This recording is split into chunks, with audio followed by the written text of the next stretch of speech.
오늘 말씀의 제목은 세 사람입니다. 지난주에 우리 마르다와 마리아 또 나사로 가정에서 있었던 이야기들을 나눴습니다. 나사로가 병이 들어 죽게 되었을 때에 예수님께서 그들의 가정에 찾아가셔서 또 정확히 말하면 장례식장에 찾아가신 것이죠.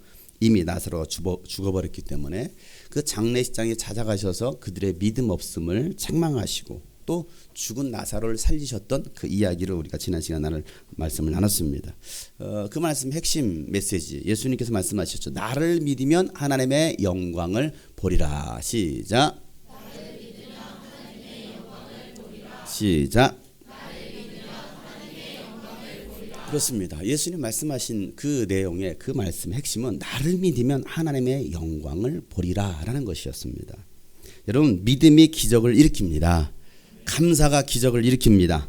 지금 상황은 절망이지만 절대 일어날 수 없는 그런 캄캄한 무덤 속에 있지만 생명의 말씀이 들어가면 죽은 것이 살아납니다. 또 홍해바다가 갈라집니다. 또 여리고성이 무너집니다. 쓴물이 단물이 되고 또 물이 변하여 포도주가 되는 이적이 일어나게 되어 있습니다. 뭐 할 때요? 믿을 때. 누구를 믿을 때요? 예수님을 믿으면 하나님의 영광이 드러나게 되어 있습니다. 여러분 삶에 절망이 혹시 찾아왔습니까? 혹시 여러분의 삶에 미래가 보이지 않습니까? 요즘 뭐 학생들이나 청년들 보면은 어떻게 무엇을 하면 살아야 될지 모르겠어요. 어떤 뭐 지금 수능을 준비한 학생들은 어느 학교를 어떻게 가야 될지 모르겠어요. 뭐 직장도 마찬가지고요. 많은 사람들이 미래가 보이지 않는다라고 말합니다. 물론 지금 이 나라를 바라볼 때, 대한민국을 바라볼 때도 이 나라에 소망이 없어, 미래가 없어라고 말을 합니다. 최대 위기에 지금 대한민국이 놓여 있습니다. 그러나 여러분, 살아계신 하나님을 바라보시고 하나님의 말씀을 붙들고 좌로나 우로나 치우치지 않고 주가 보이신 길을 따라갈 때에 여러분 열리는 에바다의 역사가 일어납니다. 또 달리다금 일어나는 역사가 일어날 것을 확신합니다. 올드 팝송에 이런 팝송이 있어요. 캄캄한 인생길 아시나요? 홀로 걸어가다 지치고 곤하여 내 영혼 깊은 잠이 들었었네. 어두운 죄악의 길을 걸어가다 상하고 지키여 내 영혼 깊은 잠이 들었었네. 내 영혼 어둠 속에 방황할 때 내 영혼 어둠 속에 방황할 때 어디선가 들려오는 주님 음성 깨어라 일어나라 달리다금 일어나라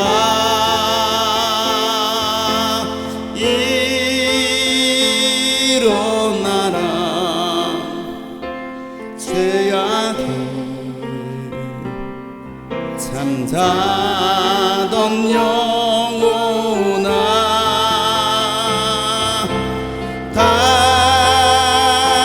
달리다구 깨어라 일어나 걸으라 어둠이 물러가고 새날이 다가오네. 주님 오실 날 멀지 않았네. 어둠 속에 잠자던 영혼 일어나라 일어나 걸으라 달리 타고 일어나라 주님은 떠나서 세상을 향해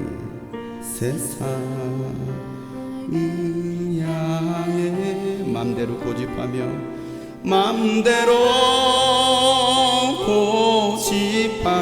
내 영혼 먼 곳으로 나갔었네 내 영혼 먼 곳으로 나갔었네 인생의 어려움 절망 가운데 인생의 어려움 절망 가운데 눈물과 한숨과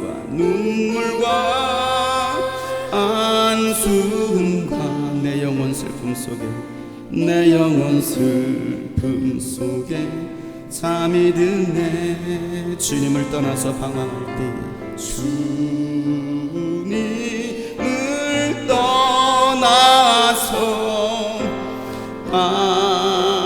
방황할 때 어디선가 들려오는 주님의 음성 어디선가 들려오는 주님 오늘도 주님께서 여러분에게 말씀하십니다. 깨어나라 일어나라 깨어나 일어나라 달리다고 일어나라 달리다고 일어나라 일어나세요 일어나라 일어나라 죄악에 잠자던 영혼아 달리다구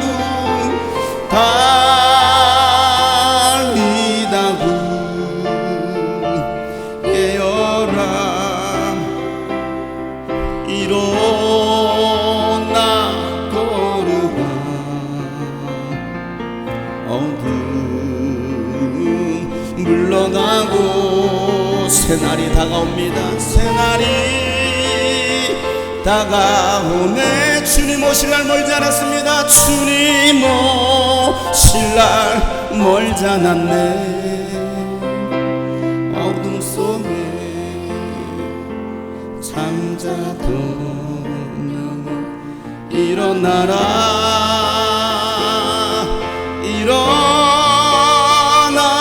걸으라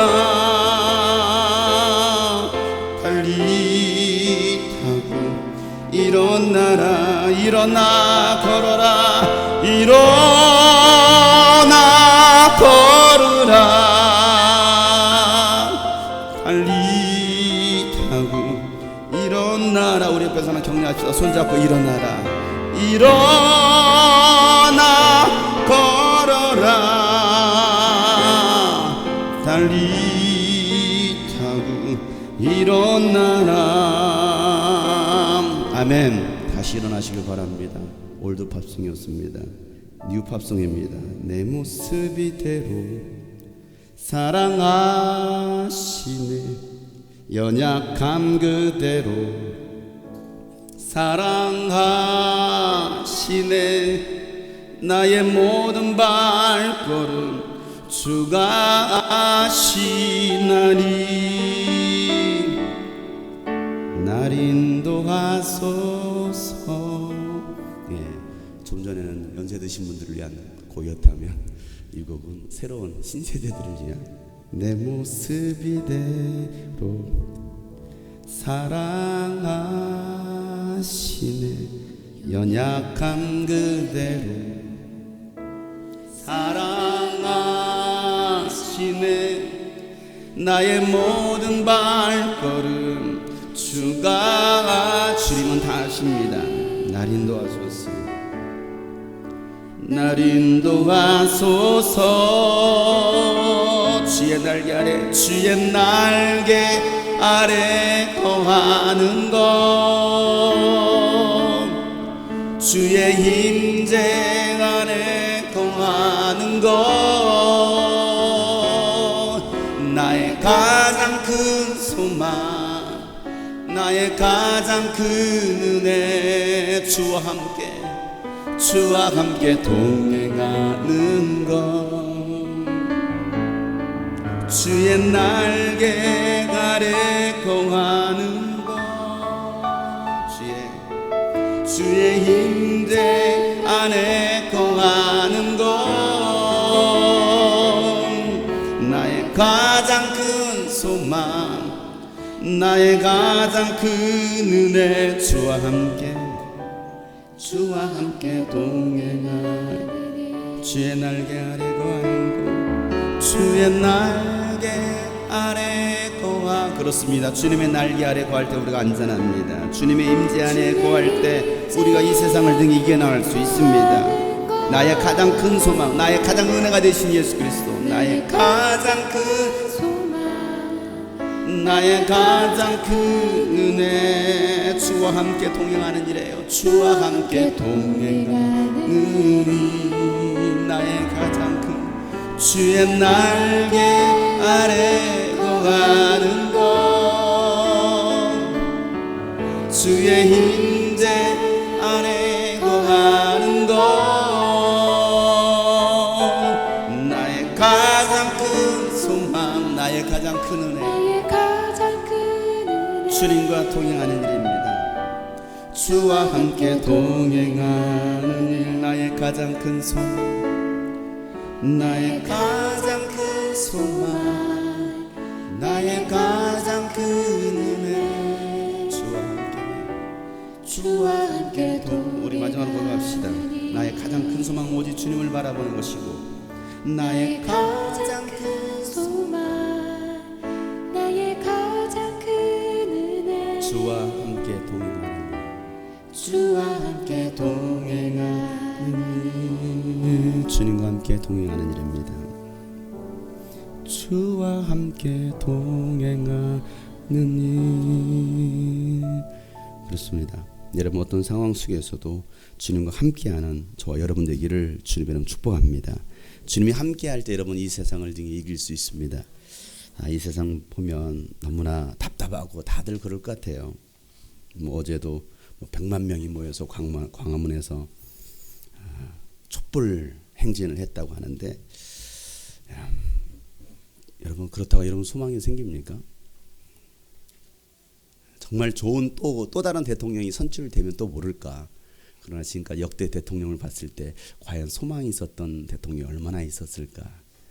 물론 약간의 소망을 주기도 합니다. 그러나 우리의 영원한 소망은 오직 주님밖에 없음을 믿으시길 바랍니다. 주님과 함께할 때 주님 우리 손을 붙들 때 우리에게 소망이 생기는 것이지 지금 우리는 지금 무덤 속에 갇혀 있어요. 깜깜합니다. 보이지 않습니다. 그럼에도 불구하고 한 줄기 빛 대신 예수 그리스도 그 예수 그리스도를 바라보고 따라가면 여러분 우리에게 영원한 소망과 행복과 기쁨이 있는 걸 믿으시길 바랍니다. 오늘 말씀의 제목은 세 사람입니다. 예전 영화에 놈놈놈이라는 영화가 있었어요. 혹시 보신 분 계십니까? 손 들어보세요. 보신 분. 많이 보셨네요. 놈놈놈. 더 정확하게 말하면 좋은 놈, 나쁜 놈, 이상한 놈. 그래서 줄여가지고 놈놈놈입니다. 한번 보세요. 누군가. 세 가지예요. 좋은 놈, 나쁜 놈, 이상한 놈. 자, 오늘 본문 말씀의 내용이 사실 이 놈놈놈에 관한 말씀이에요. 놈놈놈. 여러분 방금 읽었던 이 말씀 안에 좋은 놈이 있고요, 나쁜 놈이 있고요, 이상한 놈이 나옵니다. 그 놈이 어떤 놈일까요? 자, 본문에는 세 부류의 사람이 나오죠. 자, 어떤 세 부류의 사람이 나오냐? 예수님을 잡아 죽이려는 놈, 그리고 향유를 부어서 예수님의 장사를 준비한 놈, 그 모습을 비난했던 이상한 놈. 이 세 놈이 나와요. 세 놈이. 물론 한 사람한테 놈자 붙이기 좀 그렇지만 물론 연이라고 붙이는 건 더 이상하겠죠. 어찌됐건 그 세 놈이 나옵니다. 자, 첫 번째 부류의 사람, 예수님을 잡아 죽이려는 사람을 우리가 먼저 한번 살펴봤으면 좋겠습니다. 1절 말씀이죠. 1절 말씀 다 같이 읽어볼까요? 시작. 유월절과 무교절 이틀 전이었다. 그런데 대제사장들과 율법학자들은 어떻게 속임수를 써서 예수를 붙잡아 죽일까 하고 궁리하고 있었다. 자, 이 시기가 어느 시기입니까? 유월절과 무교절 이틀 전이었다라고 말하고 있습니다. 유월절. 여러분 이 유월절은요 유대인들에게서도 굉장히 중요한 절기입니다. 자, 이 절기가 어떤 절기입니까? 우리가 새벽에도 이 말씀을 나눴었습니다. 이집트에서 400년 동안 종살이던 이스라엘 백성들을 자유의 몸이 되게 하셔서 하나님께서 그들의 조상들에게 약속하신 그 가나안 땅을 쥐시려는 그 하나님의 웅장한 그 계획의 첫 관문이 바로 이 유월절 사건입니다. 그래서 이스라엘 백성 너희들은 이 유월절 절기를 기억하고 대대로 이 유월절을 지키라고 말씀하셨습니다. 그 말씀대로 유대인들은 지금도 이 유월절 절기를 기억하고 지키고 있습니다. 여러분, 하나님의 말씀대로 언약의 피를 문설주에 바른 가정만이 사망의 천사가 그 피를 보고 지나가겠다는 것이죠. 피가 발라져 있지 않은 가정인 사람이든 짐승이든, 그게 이스라엘 백성이든 이집트 백성이든 짐승이든 사람이든 처음 난 것은 다 죽이시겠다라는 하나님의 말씀이셨습니다. 여러분, 유월절 어린 양 예수의 피가 우리를 살립니다. 예수님의 보혈이 여러분의 가정을 살립니다. 그러니 우리가 할 일이 무엇입니까? 예수의 피를 내 영혼에 바르는 것입니다. 여러분의 가정에 바르는 것입니다. 이 주님이 꿈꾸신 교회도 날마다 예수의 피가 발라져 있어야 됩니다. 그럴 때 사망의 천사가, 아니 예수님 다시 오실 때 살릴 수 있다는 사실입니다. 여러분, 인류 구원의 문인 이 유월절 절기에 하나님을 믿고 하나님을 섬긴다고 하는 대제사장들과 율법학자들이 뭐하고 있습니까? 예수님을 잡아 죽이려는 음모를 꾸미고 있어요. 그 복된 날에, 그 귀한 날에, 그 귀한 절기에 그들이 하는 일이 무엇이었습니까? 하나님의 아들 예수님을 잡아 죽이려는 음모를 꾸미고 있다는 사실이죠. 대제사장들과 율법학자들은 어떻게 속임수를 써서 예수를 붙잡아 죽일까? 그걸 궁리하고 있다는 사실입니다. 이 나라 이 민족 대통령과 정치인들이 어떻게 하면 이 백성을 살릴까, 대한민국을 살릴까, 이걸 연구하는 것이 아니고 어떻게 하면 죽일까, 어떻게 하면 말아먹을까, 그 생각들을 하고 있다고 한다면, 그 속임수로 그런 궁리를 하고 있다고 한다면 여러분, 이 나라가 어떻게 되겠습니까? 여러분은 어떤 궁리를 하면서 살고 계십니까? 어떤 분처럼 권력을 이용해서 부경화를 누리려는 궁리를 하고 계십니까? 아니면 한 영혼이라도 구원하려는 그런 궁리를 하십니까? 여러분, 무슨 생각을 하고 사셨습니까? 지난 한 주간 여러분 어떤 생각을 품고서 여러분 사셨습니까? 무엇을 위해서, 무엇을 향하여 여러분 사셨습니까? 무엇 때문에 공부하고, 무엇 때문에 돈을 벌고, 무엇 때문에 여러분 직장생활을 하고, 무엇 때문에 여러분 가정생활을 하셨습니까? 무엇 때문에 여러분 새벽에 나오셨습니까? 대제사장이라고 다 하나님의 뜻을 아는 것은 아닙니다. 성경을 연구하는 율법학자, 신학 교수라고 하나님의 뜻을 아는 것은 아닙니다. 오히려 그들이 예수님을 죽이려는 궁리를 하고 있다는 사실입니다. 목사들이 영혼을 구원하고 영혼을 돌보기는커녕 오히려 영혼들을 지옥으로 끌고 가고 있고 하나님을 대적하는 행위를 하고 있다라고 오늘 성경은 말하고 있는 거예요. 그때나 지금이나 예외는 아닙니다. 말라기에 보면요, 이 구약시대 마지막 성경 말라기서에서 하나님께서 이렇게 구약시대 때 구약시대 그 전체적인 종교를 갖다 이렇게 말씀하고 계십니다. 말라기 2장 7절부터 9절 말씀에 보면 제사장의 입술은 지식을 지켜야 하고, 어떤 지식입니까? 하나님에 대한 지식입니다. 그 지식을 지켜야겠고 사람들이 그의 입에서 율법을 구하게 되어야 할 것이다. 제사장이야말로 만군의 주 나의 특사이기 때문이다. 그러나 너희는 바른 길에서 떠났고 많은 사람들에게 율법을 버리고 곁길로 가도록 가르쳤다. 누가요? 대제사장이요. 너희는 내가 레위와 맺은 언약을 어겼다. 나 만군의 주가 말한다. 그러므로 나도 너희가 모든 백성 앞에서 멸시와 천대를 받게 하겠다. 너희가 나의 뜻을 따르지 않고 율법을 편파적으로 적용한 탓이다라고 말하고 있습니다. 여러분, 특사가 특사로서의 역할을 제대로 감당해야 되는데 제사장 자신부터, 목사 자신부터 바른 길에서 떠났고 많은 사람들이 율법을 버리고 곁길로 가도록 가르쳤다는 거예요. 누가요? 제사장들이 그렇게 가르쳤습니다. 누가 그렇게 가르쳤습니까? 오늘날 신학 교수들이 그렇게 가르쳤습니다. 목회자 후보생들에게. 그래서 그들은 그렇게 배운 대로 가서 또 교회에서 가르치고 있습니다. 누가요? 목사들이요, 전도사들이요. 교회에서 배운 리더들이 그렇게 가르치고 있다는 사실입니다. 왜? 잘못 배웠기 때문에. 율법을 편파적으로 적용했다라는 거예요. 그러니까 율법을 유리한 쪽으로만 적용시킨다라는 것이죠. 오늘 하나님 분명히 말씀하십니다. 우리도 혹시 그러고 있지 않을까? 성경을 내 식대로, 내가 좋을 대로 해석하고 있지 않을까? 내가 원하는 말씀만 받아서 적용시키고는 있지 않을까? 나에게 유리한 대로. 제사장이면 제사장으로서, 선지자면 선지자로서 예언자적인 메시지를 내고 하나님의 길로 인도해야 되는데 그렇게 하지 않더라는 것입니다. 하나님의 뜻을 모르니까 예수님을 죽일 궁리를 하고 있는 거예요. 하나님의 뜻을 모르면 여러분들도 교회를 어렵게 하는 모의를 할 수밖에 없다는 사실이에요. 어떤 놈입니까? 나쁜 놈입니다. 나쁜 놈이에요. 자, 그와 반대로 누가 나와요? 좋은 놈. 나쁜 얘기는 이제 좀 그만하고 좋은 놈이 나옵니다. 누구예요? 마리아 이야기입니다. 마리아. 그러게 말이야. 자, 마리아는 예수님을 사랑했던 여인입니다. 누굴 사랑했어요? 예수님을 사랑했습니다. 이건 육신적 육체적인 관계 속에서 사랑이 아니라 영적인 사랑의 관계 안에 있었던 여인이 바로 마리아입니다. 예수님의 말씀을요, 이 마리아는요 귀담아 들었습니다. 예수님 하신 말씀을요 귀담아 들었어요. 그리고 그 말씀대로 살았던 여인이 바로 마리아예요. 여러분 하나님의 말씀을 귀담아 듣습니까? 오늘도 지금 하나님의 말씀이 선포되고 있는데 이 가운데는 이 말씀을 귀담아 듣는 사람이 있는가 하면 한 귀로 듣고 한 귀로 흘리는 사람이 있을 거예요. 여러분 어떤 사람입니까?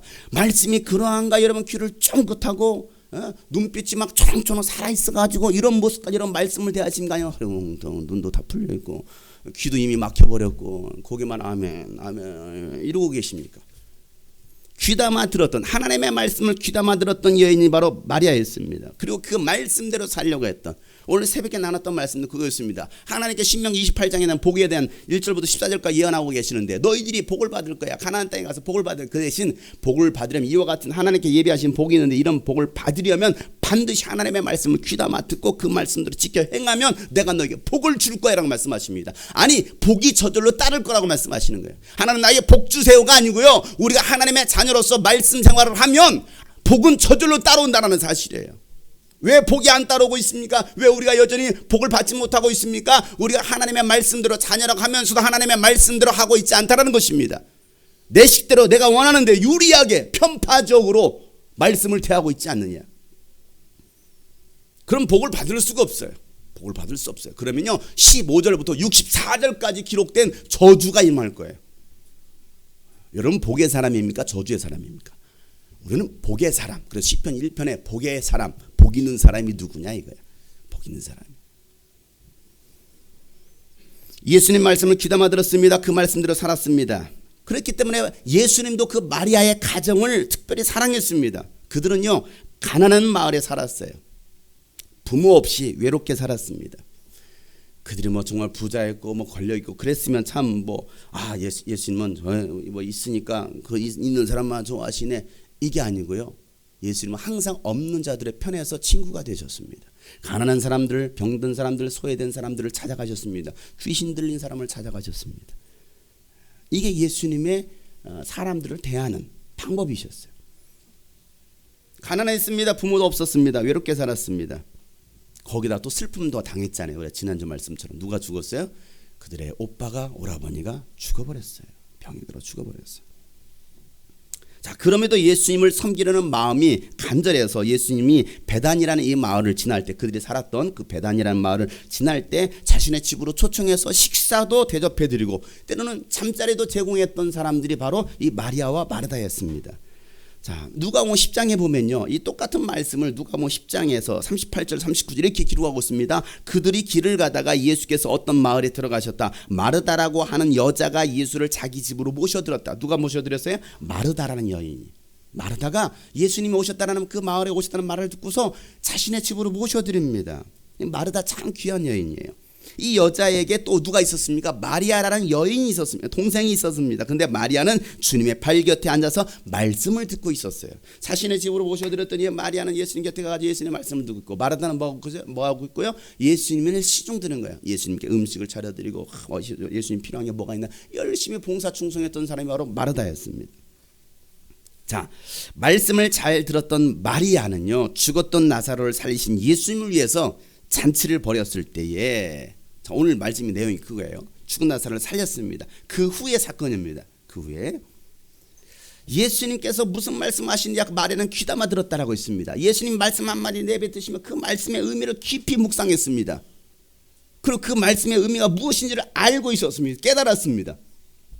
그래서 말씀을 잘 들었던 이 마리아가 죽었던 나사로를 살리신 그 예수님을 위해서 잔치를 벌였을 때 그가 했던 행동이 뭐였느냐면 정말 귀한 향유 옥합을 가지고 와서 예수님의 머리에 붓고 자신의 머리카락으로 예수님의 발을 닦아드리는 거였어요. 이게 이 마리아가 했던 행위입니다. 자, 우리가 읽은 본문에는요 자세하게 기록하고 있지 않아요. 대신 요한복음에서는요 이 사건을 자세하게 기록하고 있습니다. 요한복음 12장 2절 3절 말씀을 볼까요? 요한복음 12장 2절 한번 찾아서 읽어보세요. 여기를 접어두시고 본문을 접어두시고 요한복음 12장 2절부터 3절에 있는 말씀을 자세히 기록하고 있는데요. 한번 읽어보도록 하겠습니다. 12장 2절부터 3절 말씀 찾으셨으면 다 같이 큰 소리로 한번 읽어보도록 하겠습니다. 시작. 거기서 예수를 위하여 잔치를 베풀었는데 마르다는 시중을 들고 있었고 나사로는 식탁에서 예수와 함께 음식을 먹고 있는 사람 가운데 깨어 있었다.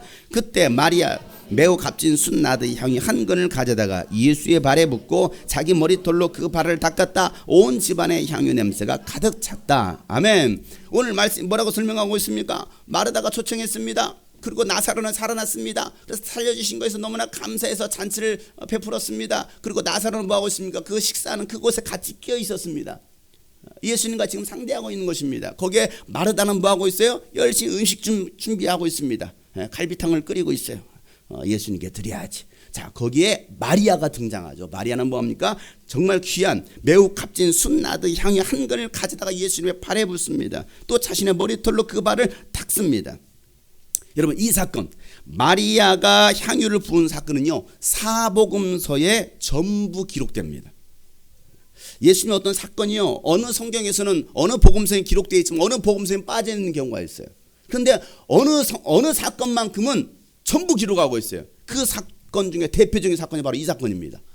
자, 그러면 여러분 사복음서에 이 사건이 기록될 정도였으면 이 사건이 얼마나 충격적인 사건이었고 얼마나 중요한 사건인지를 우리는 알 수가 있는 거예요.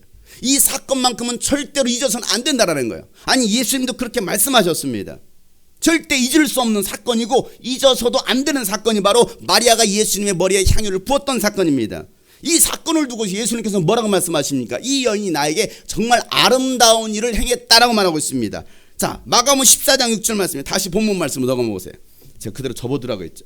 마가복음 14장 6절 말씀 다 같이 시작. 그러나 예수께서 말씀하셨다. 가만두어라. 왜 그를 괴롭히느냐? 그는 내게 아름다운 일을 했다. 자, 예수님 뭐라 말하고 있습니까? 그 여인의 행위가 어떤 일이었다는 거예요? 아름다운 일이라는 거예요. 여러분, 뭐가 아름다운 일입니까? 뭐가 아름다운 일이에요? 아니, 뭐 여인의 머리카락으로 예수님 발을 닦아줬으니까 아이고 아름답네, 그거였습니까? 그래요? 뭐가 아름다운 일입니까? 우리 윤희 자매가 와가지고 뭐 향수를 먹어서 제 발을 막 닦아줘요. 아유, 아름다운 일을 했구나. 그게 아름다운 일이었을까요? 그게 아름답다라는 게 아니에요. 향유를 부은 사건이 왜 아름다운 일이었습니까?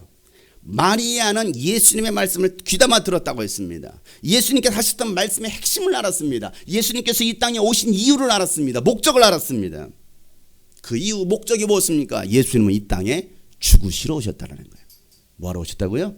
죽으시러. 그리고 예수님은 잠시 후면 얼마 있지 않아서 예수님은 죽으실 것에 대해서 마리아는 귀담아 들었습니다. 예수님은 죽으신다라고. 그래서 예수님의 죽으심을 준비했다라고 말하고 있어요. 8절 말씀 다 같이 시작. 이 여자는 자기가 할 수 있는 일을 하였다. 곧 내 몸에 향유를 부어서 내 장례를 위하여 할 일을 미리 한 셈이다. 이 여자가 할 수 없는 일을 한 게 아닙니다. 할 수 없는 일이 아니고 이 여자가 할 수 있는 일이었습니다. 할 수 있어요. 왜? 향유가 있었잖아요. 자신의 소유로 가지고 있었잖아요. 그러니까 자기가 할 수 있는 일을 했습니다. 그게 뭡니까? 내 몸에 향유를 부어서 내 장례를 위하여 할 일을 미리 했다라는 겁니다. 예수님은요 제자들에게도 자신의 죽음에 대해서 3번씩 계속해서 반복하며 말씀하십니다. 내가 죽을 거야, 죽을 거야, 죽을 거야. 그런데 제자들은요 예수님께서 직설적으로 말씀하셨음에도 불구하고 그들은요 그 말씀의 의미를 깨닫지 못합니다. 그래서 귀 있는 자는 성령이 교회들에게 하시는 말씀을 들을지어다. 깨닫는 귀가 복 있는 귀입니다. 아무리 하나님의 말씀을 직설적으로 말해줘도 깨닫지 못하는 사람이 있고요. 비유로 말하면 더 깨닫지 못하고요. 비유로 해도 깨달을 수 있는 사람, 직설적으로 말하면 그 말을 곧대로 들을 수 있는 사람들이 복 있는 사람이라 이거죠. 근데 제자들은요, 비유로 말해도 못 깨달아듣고 또 직설적으로 말해도 못 알아듣는 거예요. 못 알아들어요.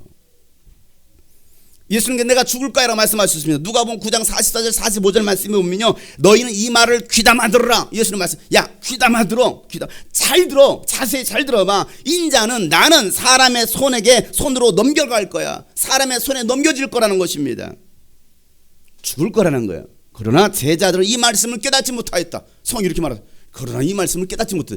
야 나 죽을 거야. 깨닫지 못하는 거예요. 깨닫지 못해. 그들이 그 말씀을 이해하지 못하도록 그 뜻이 숨겨져 있었다. 또한 그들은 그 말씀에 관하여 그에게 묻기조차 두려워합니다.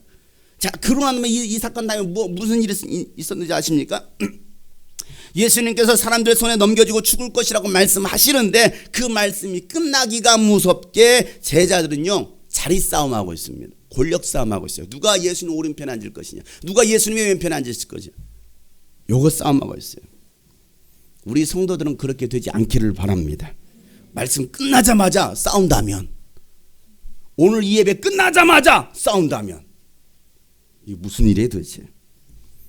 만약에 여러분들도 제자들처럼 이 말씀이 끝나자마자 자리 싸움하고 뭔가 싸움하고 딴다, 내가 여러분을 십자가에 못 박아 죽여버릴 겁니다. 여러분, 제자는요, 영광 받는 자리가 아니라 종이 되어서 섬기는 자리예요. 종이 되어서 말씀을 듣고 깨닫는 여러분 되시길 바랍니다. 깨닫고 순종할 수 있기를 바랍니다. 그들이 복 있는 사람이라는 거예요. 그런데 저자들은 깨닫지 못하고 서로 싸우고 있는 거예요.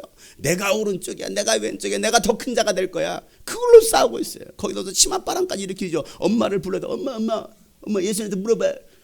이런 마마보이 같은 이라고 있어요. 마리아는요, 자신에게서 가장 귀한 것 300데나리온의 가치가 있는 향유, 이 300데나리온은 장정의 1년 품삯이라고 합니다. 1년 품삯. 계산해 보니까 약 3천만 원 됩니다. 1년 동안 안 쓰고 모아둔 돈이. 근데 여러분 1년 동안 일하면서 안 쓰고 살 수 있습니까? 써야 되죠. 생활비도 나가고 집세는 뭐 나가야 되잖아요. 근데 1년 동안 한 번도 안 쓰고 모아둔 금액이 3천만 원 정도 되는 엄청난 가치가 있는 귀한 향유를 뭐합니까? 단 한 번에 예수님의 머리에 부은 거예요. 단 한 번에. 얼마짜리의 가치가 있는? 3천만 원의 가치가 있는 이 향유를 뭐하는 거예요? 여기다 불 쏘겠고 머리다 붓나가리게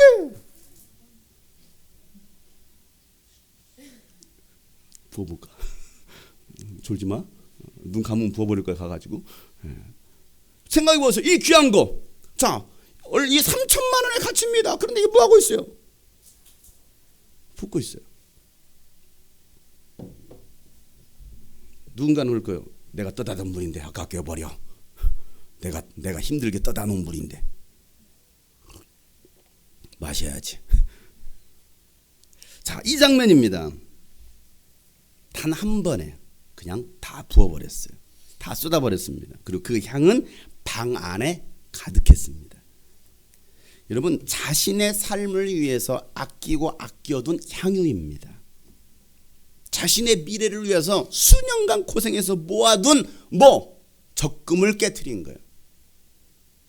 적금을 깼어요. 집 사려고 모아뒀던 돈, 청약으로 모아뒀던 뭐든 그것을 모아뒀던 돈 3천만 원 깼어요. 차 사려고, 차 바꾸려고 모아뒀던 돈 깼습니다. 자녀 대학교 들어가면 쓰려고 모아뒀던 돈, 학자금 깨트렸어요. 결혼할 때 쓰려고 모아뒀던 결혼자금 깨트렸습니다. 아니, 결혼식 때 받은 폐물, 돌잔치로 받은 100일 반지 한 돈짜리, 부모로부터 물려받은 유산, 그 귀한 것을 예수님을 위해서 단 한 번에 깨트렸어요. 단 한 번에. 고민도 하지도 않았어요. 여러분, 어떻게 그게 가능했습니까? 어디서 그런 마음과 용기가 나왔을까요? 오늘 여러분들한테 여러분이 가지고 있는 가장 귀한 것을 이렇게 단 한 번에 쏟아 부으라고 하면, 깨트리라고 하면 여러분 깨트릴 수 있는 용기가 있으십니까? 아니면 계산이 됩니까? 이거 어떻게 하려고 했는데 이거 하는 이거 하는 이거 막 계산부터 되십니까? 어떻습니까? 이 여인이 그게 가능했던 이유는 예수님을 사랑했기 때문에 그래요. 예수님께 감사했기 때문에 그렇습니다. 가난하고 소외된 저들에게 찾아오셔서 위로해 주시고 용서해 주시고 살려 주셨잖아요. 사랑해 주셨던 그 은혜가 너무 컸던 거예요. 그 은혜가 크니까 내가 가지고 있는 것은 이건 아무것도 아닌 거예요. 세상 사람들 볼 때 이 너무나 귀한, 야, 그 귀한 것을 어떻게 다 헌금을 해? 야, 어떻게 그걸 다 바쳐? 미쳤냐? 라고 말할 수 있겠죠. 사람들은 그렇게 봅니다. 너 뭐 그 맨날 교회 가 살아? 너 뭐 맨날 교회 나오고 그 다 헌금 다 바쳐? 너 미친 거 아니야? 라고 말할 수 있습니다. 이해가 안 되는 거예요. 이 여인의 행동이 이해가 되지 않는 겁니다. 아니, 우리도 그럴 수 있습니다. 하나님의 은혜가 내 안에 크게 자리 잡고 있지 않으면, 하나님의 은혜보다 다른 것들이 더 크게 자리 잡고 있으면요, 그건 불가능한 거예요. 하라고 해도 못합니다. 하라고 해도 못해요. 아까웠겠습니까? 아니요, 마리아는요, 더 있었으면 더 드렸을 거예요. 아깝지 않았을 거예요. 근데 그게 가지고 그게 전부였어요. 그게 전부. 내가 받은 사랑에 비하면 아무것도 아니었어요. 내가 받은 사랑에 비하면 나의 모든 것은 주님의 것이기 때문에 내 것이 아니죠. 나된 것은 다 주님의 은혜이기 때문에 전혀 아까울 수가 없었던 거예요. 그러니까 주님께 다 드리는 거예요. 예수님을 만났을 때, 그 처음 사랑을 경험했을 때, 주님의 그 크신 은혜가 얼마나 귀한지, 주님의 크신 사랑이 얼마나 큰지, 그 사랑만 생각하면, 그 예수님 나를 위해 죽으셨어, 나에게 모든 것을 아낌없이 주셔서 그 크신 은혜를 기억하면 그냥 눈물이 나오고 그냥 막 찬양할 수밖에 없잖아요. 하나님 크신 사랑은 측량 다 못하며 영원히 변치 않는 사랑 성도여 찬양하세. 그 크신 하나님의 사랑 말로 다 표현 못하네.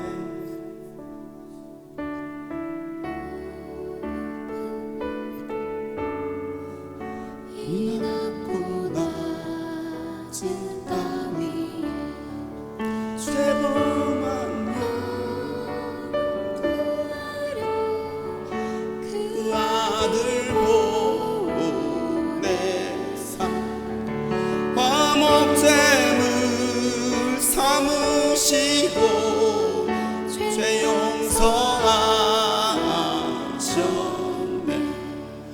하나님 크신 사랑은 측량다고 하며 영원히 변치 않는 사랑 성도여 찬양하세. 그 주님의 크신 사랑을 생각할 때마다, 주님의 보혈을 생각할 때마다, 찬양할 때마다 막을 수 없는 그 눈물, 그 뜨거운 사랑의 눈물, 감사의 눈물. 근데 지금은 그 주님의 보혈을, 주님의 사랑을 찬양해도 눈물조차 나지 않는 그냥 깡 말라버린 내 심령.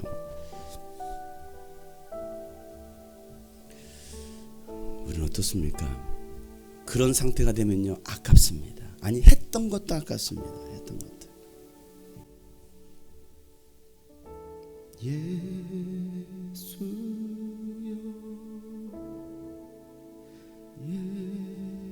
예수여 나의 죄 위하여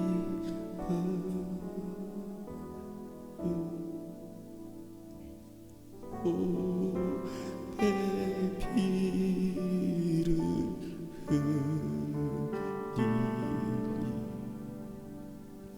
죄인 받으소. 예수여 예수여 예수여 나의 죄. 나 같은 죄인을 위하여 이 땅에 오신 예수 그리스도 보배 피를 흘리시니 보배 피를 흘리니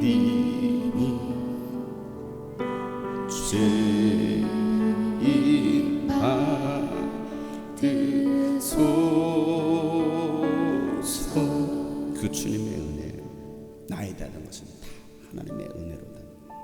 한량없는 은혜, 갚을 길 없는 은혜, 내 삶을 예워 사는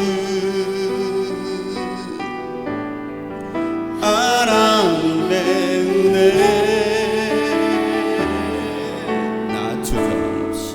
나 주저함 없이 그 땅을 밟음도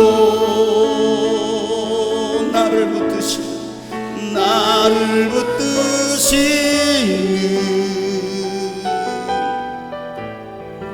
하나님의 은혜, 한량없는 하나님의 은혜를 생각하며 주님께 감사의 찬양의 고백하시다.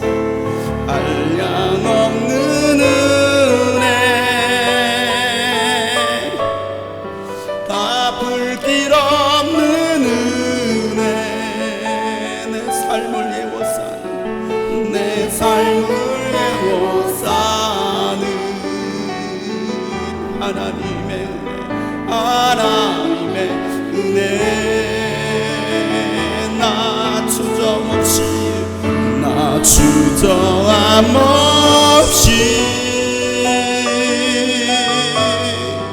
그 땅을 밟음도 나를 붙드시는 하나님의 은혜, 나를 붙드시는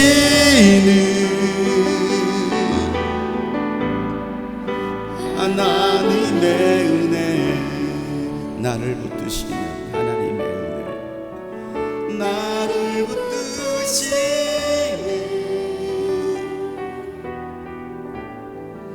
하나님의 은혜. 여러분, 주님의 붙드시는 그 은혜가 있을 때만이 우리가 하나님께 감사할 수 있고 지켜드릴 수가 있어요. 제 자신을 보면 그 은혜가 많이 떨어진 것 같습니다. 많이 식은 것 같아요. 그러다 보니 마음껏 주님께 감사하지 못하고 마음껏 주님께 사랑을 표현하지 못하고 어떻게 보면 참 형식적으로 의식적으로 하지 않나 생각해봐요. 우리 안에 예수님의 사랑이 클 때에 내가 가진 것을 주께 드릴 수가 있어요. 하나님의 은혜가 클수록 내 삶을 온전히 주께 드릴 수 있습니다.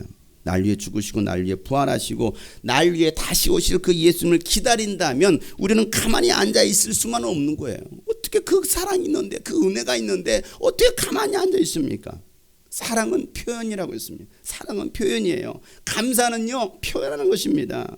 사랑하면 목숨까지 내어 드릴 수가 있는 거예요. 그래서 예수님 말씀하시죠. 너희가 나를 사랑하면 내 계명을 지키리라 말씀하십니다. 요한복음 14장 15절 말씀에 너희가 나를 사랑하면 내 계명을 지킬 것이라고 말씀하시고요. 15장 13절부터 14절 말씀에 사람이 자기 친구를 위하여 자기 목숨을 내놓는 것보다도 더 큰 사랑이 어디 있겠느냐? 없다라는 것이에요. 자신의 친구를 위해서 목숨까지 내어줄 수 있는 그 사랑, 얼마나 큰 사랑입니까? 내가 너에게 명한 것을 내가 행하며 너희가 행하면 너는 나의 친구다라고 말씀하십니다. 예수님 우리를 사랑하셨기에 우리를 위해서 목숨을 내놓으신 거예요. 그리고 주님은 우리와 친구 되신 거예요. 난 너의 친구다. 우리가 예수님을 사랑한다면 예수님을 위해서 목숨도 내놓을 수 있는 것이 진정한 친구다라고 말씀하시는 거예요. 난 너를 위해서 내 목숨도 아끼지 않았다니까. 다 줬잖아. 다 줬어. 다 흘렸어. 이게 예수님이 우리를 향한 사랑의 표현이었습니다. 마리아 예수님을 너무나 사랑했습니다. 내가 할 수 있는 것이 뭐냐? 내가 할 수 있는 것을 찾아서 뭐합니까? 아낌없이 향유를 다 붓는 거예요. 그것도 모자라서 뭐합니까? 자신의 눈물, 감격에 감사의 눈물을 흘리면서 자신의 머리카락으로 예수님의 발을 닦아주는 거예요. 누구도 예수님의 발을 닦아주지 않는데, 그런데 이 여인만큼은 예수님의 발을 닦아줘요. 종이 되어 섬겨요. 누가 친구입니까? 예수는 우리를 위해서 모든 것을 다 내어주셨어요. 그가 진짜 친구다. 옛날 친구란 영화에서 그랬죠. 뭐라고 했죠? 우리 친구 아이가. 친구 아이가. 친구예요. 예수님은 마리아의 헌신과 사랑을 칭찬합니다. 칭찬해요. 그 여인의 그 향기를 다 받으십니다. 그런데 그 옆에 있던 제자 중 몇몇 사람은 화를 내고 또 한 사람은요 마리아를 또 책망합니다. 그 돈으로 가난한 사람을 구제했더라면 더 좋았을 것을, 이렇게 말을 합니다. 마가복음 14장 4절부터 5절 말씀. 그런데 몇몇 사람이 화를 내면서 자기들끼리 말하였다. 몇몇 사람이 화를 납니다. 그 몇몇 사람이 누구였을까요? 그 가정에 초청받은 예수님의 제자들이 그 안에 포함되어 있습니다. 제자 중 몇몇 사람들이, 교회 안에서 열심히 일하는 몇몇 사람들이, 교회 안에 있는 사람들이 뭡니까? 화를 내는 거예요. 화를 내. 그 여인의 행위를 못마땅하게 생각하는 겁니다. 어찌 이 향유를 이렇게 허비하느냐? 그들 눈에는 뭐합니까? 이게 허비로 보이는 거예요.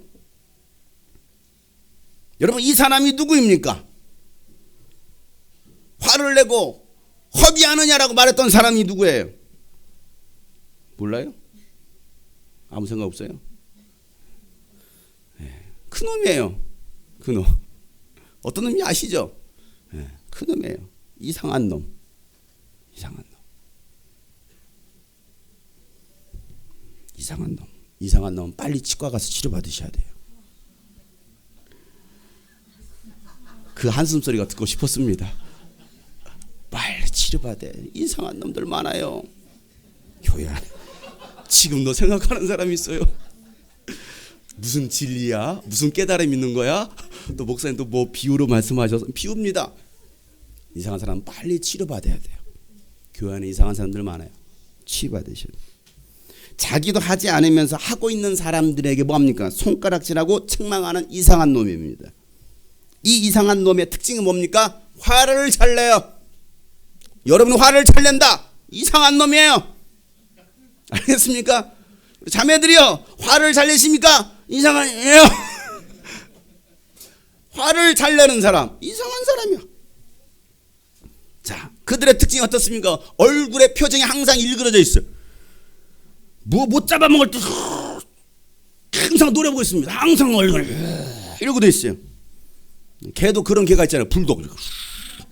항상 인상이 더러워요. 그 사람들의 특징은 어떻습니까? 말에 가시가 있습니다. 말 끝에 가시가 있어요. 쿡쿡 찔러댑니다. 자, 그 이상한 사람의 특징이 뭡니까? 오늘 성경에 보니까 돈을 자기 것으로 여겨요. 자기 것인 것 마냥 그 돈깨를 뭐합니까? 두른 헌금을 자기 마음대로 뺏어 쓰는 이상한 놈입니다. 예수님은 이런 이상한 놈을 책망하시죠. 6절 우리가 읽었던, 야 가만두어라. 왜 괴롭히느냐? 가만두어라. 왜 괴롭히느냐? 그는 나에게 아름다운 일을 행하였느니라. 예수님 듣다 못해 보다 못해 화가 나시는 거예요. 가만두어. 가만두어. 교회 안에는요 나쁜 놈, 이상한 놈, 좋은 놈이 있습니다. 여러분은 어떤 놈이십니까? 이상한 놈이 좀 많으신가 본데. 여러분 어떤 놈이셔요? 빨리 진단해 보세요. 어떤 놈인지. 수상한 놈이요? 신천지요? 그러네요. 수상한 놈도 있네요. 신천지. 이제 세상에 나온 지 얼마 되지 않은 어린 오이가 있었답니다. 어느 날 이 어린 오이가 자신의 출생의 비밀이 너무나 궁금해가지고 엄마 오이에게 물어봤대요. 엄마, 나는 왜 엄마랑 이렇게 달라? 그러니까 우리 윤희가 말하는 거 똑같아요. 엄마, 왜 나는 엄마랑 달라? 이상한 거죠. 왜 나는 왜 다르지? 그러면서 엄마 나 오이 정말 맞아? 오이 맞는 거 맞아? 그 말을 들었던 엄마 오이가 웃으며 대답합니다. 당근이지. 그 말을 들은 어린 오이는 충격을 받고 가출했대요. 당근이지.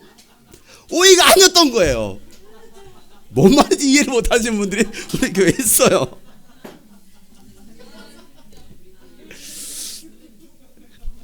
저는 동물을 좋아합니다. 동물을 좋아해요. 특히 뭐 이렇게 뭐 애완 강아지나 고양이 같은 거 굉장히 좋아요. 어렸을 때 그런 뭐 저희 방에서도 키웠고 막 했기 때문에 굉장히 좋아해요. 그래서 그런지 우리 집 아이들도 강아지나 고양이를 굉장히 좋아해서 맨날 지금도 아빠 고양이 좀 사줘. 한결이는 고양이를 좋아하고 또 혜림이는 개를 좋아, 강아지 좋아해가지고 아빠 개 사줘, 고양이 사줘. 맨날 사달라고 그래요.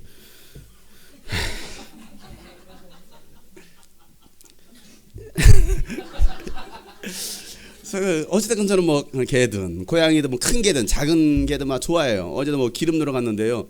기름 사러 갔는데요. 옆에 개 한 마리가 있어요. 다리는 짜리 먹다. 뭐 생긴 것도 진돗개가 생겼는데 다리는 짧아요. 근데 기름내 옆에 있길래 내가 옆에 갔어요. 선생님 나를 킁킁 하더니요. 킁킁 하더니 막 하더니 냄새를 맡더니 막 나한테 이게 좋아가지고 막 오는 거서 내가 이렇게 쓰다듬으려고 내가 약간 경계의 눈빛을 피더니 자꾸 제가 이제 손으로 코도 만져주고 하니까 푹 하더니요. 얘가 제 팔로 기어 올라가면 여기 팔에 올라온 달라붙는 게 막 저한테 반겨준다 이거죠. 그래서 이씨. 뭐 하는 거야? 근데 막 걔가 막 제 다리에 막 올라가고 막 달라붙는 거예요. 왜? 저를 좋아해 준다 이거죠. 저는 어찌됐건 개나 뭐 고양이를 좋아합니다. 여전히 좋아합니다. 근데요, 이 개와 고양이는요 성향이 달라요. 본성이 달라요. 본성이. 개는요 주인을 보면요 좋아합니다. 주인을 보면 주인을 딱 알아봐요. 주인인지 주인이 아닌지를 정확히 알아봅니다. 그리고 주인을 위해서 충성을 다합니다. 때로는요 주인이 어려움을 당하잖아요. 주인이 괴롭힘을 당하면요 그 괴롭히는 사람에게 달려듭니다. 한 번은 우리 집에서 이렇게 그 애완견도 아니에요. 그 있잖아요. 발바리 같은 거, 똥개 같은 거 있잖아요. 그걸 키웠어요. 근데 주인을 알아본단 말이에요. 근데 이제 장난을 하려고 제가 이제 뭐 해림이 어렸을 때 막 해림하기 때리는 막 신용합니다. 이렇게 하면요 걔가 저를 보고 왕왕 짖습니다. 왜? 해림이 공격한다고. 자기 주인을 나도 주인인데 난 더 큰 주인인데 어찌됐건 작은 주인을 괴롭힌다고 막 저는 장난하는데도 막 물어뜯으려고 그래요. 왜? 주인에 대한 충성심이 있습니다. 이게 개입니다. 그리고 주인을 보호하려고 하죠. 주인의 말에 복종합니다. 기다려 한번 합니까? 기다립니다. 앉아 한번 합니까? 아니요. 앉아요. 먹어 하면요 먹습니다. 먹을 거 앞에서도 기다려 하면 주인 한번 봤다가 언제 신호 떨어질까 이러고 있어요. 저 갈까 말까 기다려 잘 이러고 있어요. 내가 개 같냐?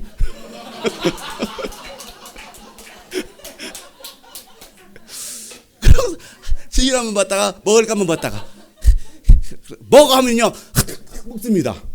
멈춰 하면 먹다 말고 멈춰 또 먹으라 가만 이러고 있어요. 이게 개예요. 개. 주인의 말에 아주 기가 막히게 잘 듣습니다. 말 잘 들어요. 한 번은 그때 이제 미국에 갔을 때 이상 목사님 집에 개가 있어요. 개가 있는데요. 그 개한테요 총소리 내요. 빵 합니다. 빵 하면요 이 개가요 쓰러져요. 죽어요. 숨을 낸다게 빵 하면요 개가 빵 하니까요 가만히 있다가 쓰러져요. 왜 굴러 하니까요 한 바퀴 뺑 굴러요. 일어나니까 딱 일어나더라고요. 얼마나 훈련이 잘 듣는지. 주인의 말을 기가 막히게 듣습니다. 개는요 충성심이 있어요. 고양이는 어떻습니까? 개하고는 약간 달라요. 기질이 다릅니다. 근데 고양이는 정말 애교를 잘 부리죠. 애교를 잘 부립니다. 기분 좋으면요 그럼 하면서 달라집니다. 고양이는요 맨날 주인한테 놀아달라고 그래요. 막 주인 오면요 이렇게 고양이 달 묻혀가면서 비비댑니다. 배고프면 밥 달라고 배고프면요 고양이는요 배고프면은 주인한테 가죠. 야옹 계속 밥 달라고. 개는요 배고프다가 왈왈 짖지 않습니다. 가만히 있어요. 기다리고 계속 기다리고 있어요. 걔는. 근데 고양이는 배고프니 와가지고 눈을 치켜 뜨고서요 합니다. 아쉬우니까. 근데 그 밥 주잖아요. 고양이 밥 주잖아요. 나는 먹습니다. 먹고 도망가 버려요. 이 고양이에요. 길가에 있는 고양이도 마찬가지입니다. 먹을 걸 줄 때는 오고요. 먹을 거 딱 먹고 도망가 버립니다. 이게 고양이에요. 밥 다 먹고 배부르잖아요. 그러면 늘어지게 잡니다. 늘어지게 자요. 주인 와서 건드려도요 그냥 건들지 말더니 이렇게 툭 치면 고양이 이래요. 완전 시체야 시체. 지가 아쉬울 때만 주인한테 놀아달라고 그래요. 그 주인이 놀아달라고 하면 안 놀아줘요. 집어도 자고 싶은 대로 하고 있어요. 이게 고양이에요. 그 아쉬울 때는요 정말 불쌍한 눈빛이야 눈. 불쌍한 고양이의 눈빛으로 주인에 다가옵니다. 그리고요 주인한테 혼나잖아요. 그러면요 복수를 합니다. 고양이는요. 그리고 가끔요 방에다가요 뱀을 물어다 놔요. 그리고 쥐새끼를 갖다가 쿡 씹어놓고서 방에다 갖다 놓습니다. 이게 고양이에요. 저 어렸을 때 그러더라고 진짜 고양이가. 고양이가 뭐 좀 못된 짓 하면 막 긁어놓고 막 씹어놓고 그러잖아요. 막 때리잖아요. 그날 가가지고 쥐 한 마리 잡아다가 딱 갖다 놔요. 이게 고양이에요. 개는요 공간이 자기에게 맞지 않아도요 사람을 좋아하고 따릅니다. 공간이 자기하고 맞지 않아요. 그래서 좋아합니다. 그러나 고양이는요 사람이 품이 따뜻하니까 사람한테 파고 들어옵니다. 기댑니다. 그런데요 이 사람의 품보다도 이 아랫목이 더 따뜻하잖아요. 그러면 그 아랫목으로 파고 들어갑니다. 사람을 버려요. 이게 고양이에요. 그러니까 미련 없이 주인을 버리고 가는 게 고양이의 본성이에요. 개는요 따뜻한 그 겨울에 보면 따뜻한 그 부엌 그냥 이렇게 자고 있습니다. 자고 있어도요 개를 주인이 부르잖아요. 뭐 복실아 부르면요 옵니다. 그 자리를 박차고 와요. 좋은 공간을 포기해요. 이게 개입니다. 고양이는 어때요? 고양이는요 자기가 좋아하는 그 따뜻하고 부드러운 곳은요 절대적으로 버리려고 안 합니다. 이게 고양이의 본성이에요. 집 나간 개가 돌아왔다? 이것은 주인 때문에 돌아온 거예요. 집 나간 고양이가 돌아왔다? 그것은 집 때문에 돌아온 거예요. 주인 때문에 돌아온 게 아니고요. 자, 그런데 교회 안에는요 이 개와 같은 성도, 고양이와 같은 성도가 있어요. 교회 안에는요. 말없이 충성을 다하면서 주인을 지키는 개, 때론 자신의 목숨을 버리면서까지도 주인을 보호하는 개가 있는가 하면 좋을 때는 야옹 야옹 야옹, 좋을 때는 우리 목사님, 우리 교회 야옹 야옹 야옹, 네, 좋을 때는 야옹 야옹, 우리 성도님, 우리 자매님, 우리 주형제님 하면서 막 달려듭니다. 그래서 상황이 좀 안 좋아지잖아요. 그럼요 기분의 변화가 일어나고 달라들어요. 이게 고양이에요. 그러면 대 온몸을 다 세웁니다. 됩니다. 교회 안은요 고양이와 같은 성도가 있고 개 같은 성도가 있어요. 여러분은 어떤 성도입니까? 개 같은 성도입니까? 고양이 같은 성도입니까? 개 같은 성도가 되시기 바랍니다. 왜 아멘 안 하지? 어떤 성도가 되길 원하십니까? 고양이 같은 성도요? 좋을 때는 야옹야옹 하시겠습니까? 아니면 말없이 충성하는 개 같은 성도가 되시겠습니까? 우리 옆에 사람 보고 이렇게 권면합시다. 개 같은 성도가 되시지요.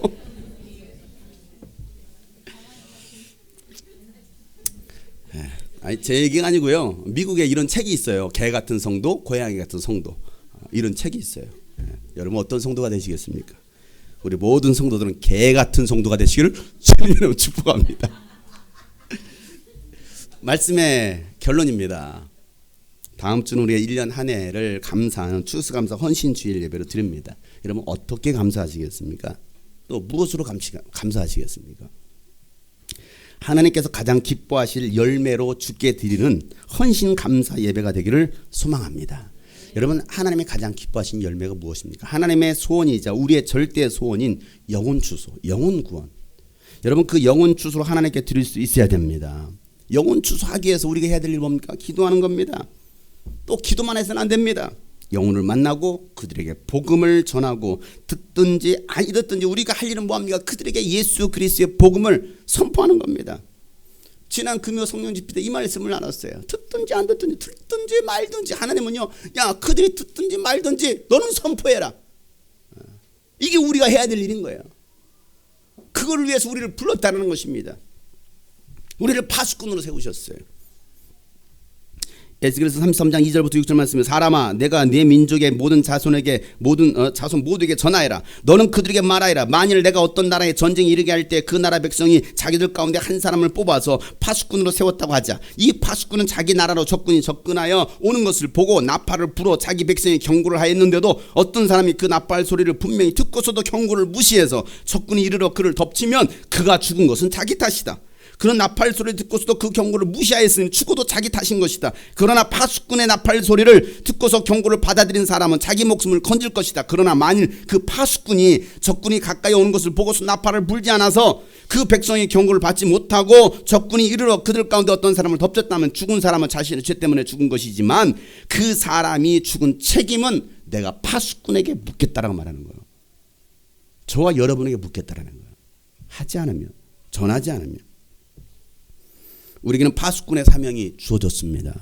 나팔을 부려야 됩니다. 영혼을 구원해야 됩니다. 그들이 바로 주님 오실 길을 예비하는 자들이라는 것이죠. 여러분, 올해도 작년처럼 그럭저럭 이런 보내려고 해서는 안 됩니다. 열매로 그 나무를 알 수 있다라고 예수님 말씀하셨습니다. 영혼의 열매가 있는 신앙이 되어야 됩니다. 나에게 과연 나를 통해서 예수를 믿게 되고 제자가 된 사람이 몇이나 있느냐, 구원받은 사람이 몇이나 있느냐. 이게 여러분, 올 추수감사 헌신 예배 그냥 보내지 마세요. 전하세요. 그리고 영혼을 초청하세요. 구원하세요. 다음 주일은 제가 초청 메시지로 예수님은 누구이신지, 왜 우리가 예수를 믿어야 되는지 복음적인 메시지를 나누게 될 겁니다. 여러분 초청하세요. 그들라면 예수 그리스도의 복음을 듣게 하세요. 여러분들이 말할 수 없으면, 여러분들이 잘 가르칠 수 없으면 데리고 오세요. 아니면 만나게 하세요. 저를 만나게 하세요. 또 믿음의 동역자들을 만나게 하세요. 그렇게 해서라도 이런 복음을 듣게 됩니다. 그리고 듣고 받아들이는 것은, 받아들이고 안 받아들이는 것은 그 사람의 문제인 거예요. 그럼 우리가 마땅히 해야 될 일은 무엇입니까? 전하는 거예요. 초청하는 거예요. 강권해서 이 자리에 앉히는 겁니다. 우리가 전도 행사하자라는 게 아닙니다. 영혼을 구원하자라는 거예요. 하나님께 마음이 담긴 물질 헌신으로 우리는 감사할 수 있어야 됩니다. 마리아가 가장 귀한 것을 주께 드렸던 것처럼 내가 소중하다 생각했던 것을 주께 드릴 수 있어야 돼요. 드릴 때는요, 마지못해서가 아니라 기쁨과 감사함으로 드려야 됩니다. 내 생에 가장 귀한 것을 주께 드릴 때 하나님께서 기뻐 받으시는 거예요. 하나님이 친히 독생하신 아들 예수님을 드렸던 것처럼 우리도 하나님께 드릴 때 하나님께서 받으시고, 그냥 받으시는 걸로 입 딱 씻고 끝나는 것이 아니라 하나님은요, 배로 증가시켜서 거두시게 하시겠다라고 말씀하시는 거예요. 이게 하나님의 약속인 거예요. 우리는요, 그냥 대충 그냥 형식적으로 의뢰 그냥 하지 이게 아니에요. 내가 가진 거 할 수 있는 거 하나님께 드리는 거. 고린도후서 9장에 보면요, 각자 마음에 정한 대로 해야 하고, 마음에 정하여 하나님께 어떻게 감사할 것인가. 아까워하면서 내거나 마지못해서 하는 일은 없어야 됩니다. 이런 것은 하나님께서 냈다 할지라도 받지 않습니다. 하나님께서는 기쁜 마음으로 내는 사람을 사랑하십니다. 하나님께서는 여러분에게 온갖 은혜가 넘치게 하실 수 있습니다. 그러므로 여러분은 모든 일에 언제나 쓸 것을 넉넉하게 가지게 되어서 온갖 선한 일을 얼마든지 할 수 있습니다. 왜요? 하나님께서 채워주시니까. 하나님께서 우리에게 왜 주셨습니까? 왜 돈을 주시고 재능을 주셨습니까? 왜 건강을 주셨습니까? 그걸로 넉넉하게 주신 이유는요, 뭐라는 거예요? 다시 공급하게 하시려고, 쓰게 하시려고.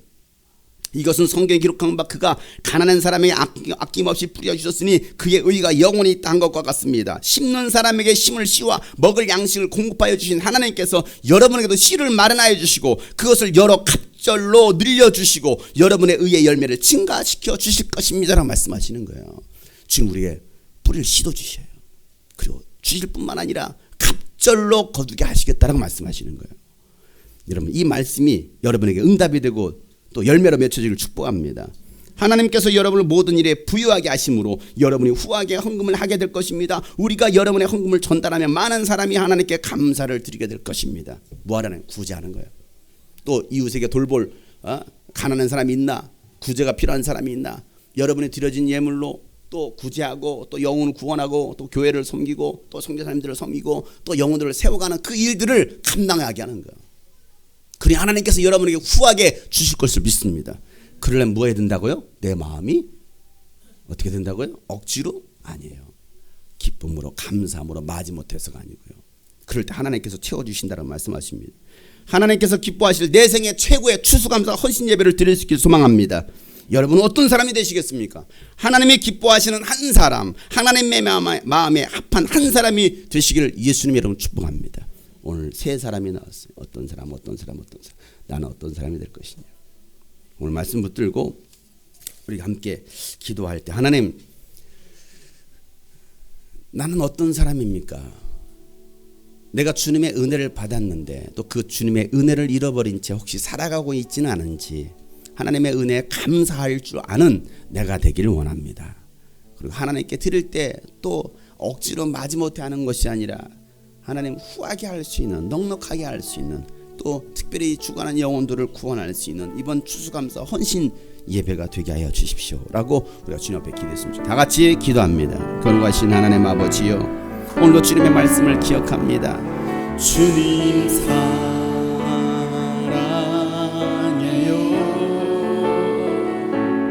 온 마음과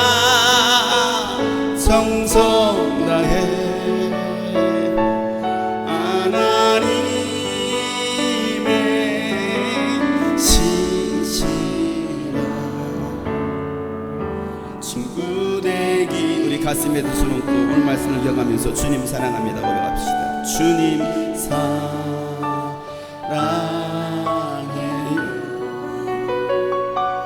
온 맘과 정성 다해 하나님의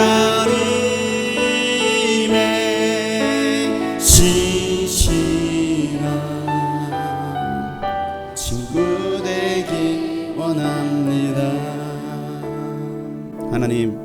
하나님을 사랑하는 주의 자녀들, 또 사랑함으로 표현할 수 있는 주의 자녀들로 하나님을 살게 하시고, 오늘 말씀처럼 마리아와 같은 주님이 인정하시는 복음이 증거되는 곳에서는 이 여인 행한 일도 주님께서 증거라고 말씀하셨던 것처럼 하나님 우리의 삶이 간증이 되게 하여 주시옵소서.